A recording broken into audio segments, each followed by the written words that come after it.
पाकिस्तान तहरीक इंसाफ د पेښور په چوک یادګار کې د جنوري د 2 نیټې راسي د ګرانې او بدمنې پر ضد احتجاجي پرلط پیل کړی دی چې پکې د یادګون د خیبر پښتونخوا اسمبلی غړي او زنانه هم ګډون کوي. د پاکستان تحریک انصاف د مشرانو په وینا چې په مرکز کې د دوی د حکومت د ختمېدو وروسته په ملکی خزانه کې د ډالرو ذخایر ډیر کم شوي دي.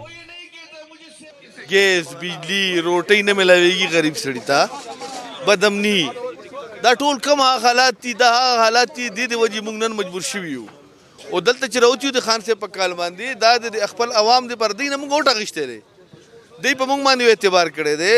بیا رژیم چینج چې کوم حکومت بدل شو په کم ځای بدل شوی و هغه دا وایي چې زه به ارزاني راولم، زه به مهنګایي به کم دی نه کم دی ته ورسېده.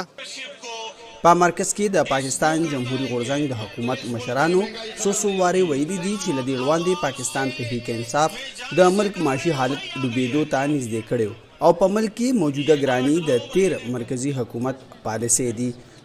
دوړو توړه زموږ په وخت کې په 900 وه، نن تاسو ګورئ په 2600 او خلک ذلیلېږي ورسره، تباہ و برباد شو.